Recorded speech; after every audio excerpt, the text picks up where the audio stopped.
শ্রীমন মহাপ্রভুর শিক্ষা অনুসারে ব্রহ্মমধ্য গৌড়ীয় সম্প্রদায়ের সমস্ত ভক্তবৃন্দরা গিরি গোবর্ধনকে ভগবান শ্রীকৃষ্ণের অভিন্ন স্বরূপ বলে গ্রহণ করেন। অন্নকূট মহোৎসবের সময় ভগবান শ্রীকৃষ্ণ নিজেই ঘোষণা করেছেন যে উনি গিরি গোবর্ধন। গিরিরাজ মহারাজ এবং ভগবান শ্রীকৃষ্ণের মধ্যে কোনো পার্থক্য নাই। আনিওর নামক স্থানে ভগবান শ্রীকৃষ্ণ স্বয়ং অন্নকূট মহোৎসবের সময় ব্রজবাসীদের সমস্ত ভোগ নিজেই স্বীকার করেছিলেন। তাই শ্রীমন মহাপ্রভু যখন বৃন্দাবনে এসে গোবর্ধন পরিক্রমা করেছিলেন, উনি কিন্তু গোবর্ধনের উপরে কখনো কিন্তু উনি যাননি। ব্রহ্মমধ্য গৌড়ীয় সম্প্রদায়ের ভক্তবৃন্দরা অত্যন্ত শ্রদ্ধা এবং সম্ভ্রম চিত্তে গোবর্ধন পরিক্রমা করেন, ঠিক যেভাবে মহাপ্রভু আমাদেরকে শিক্ষা দিয়েছেন।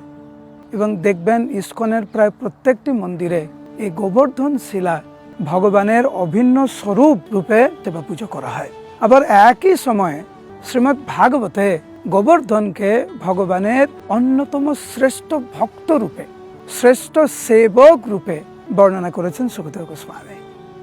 কিভাবে ভগবান শ্রীকৃষ্ণ, শ্রীমতী রাধারানী, বলরাম এবং সমস্ত ব্রজবাসীদের জন্য গোবর্ধন নিজেকে কিভাবে উজাড় করে দিয়েছেন তাদের সেবা করার জন্য। বিভিন্ন কুঞ্জ, গাভীদের জন্য সবচাইতে উৎকৃষ্টতম ঘাস এবং শাস্ত্র অনুযায়ী এই গোবর্ধনে বিভিন্ন ফলের জুসের ঝর্ণা ছিল। আমরা তো দেখেছি জলের ঝর্ণা, কিন্তু শাস্ত্র অনুযায়ী গোবর্ধনে বিভিন্ন ফলের ঝর্ণা ছিল, বিভিন্ন কুঞ্জ এবং প্রাকৃতিক সৌন্দর্যে ভরপুর। এইভাবে গিরিরাজ গোবর্ধন সেবক রূপে উনি ভগবানকে সেবা করেছেন।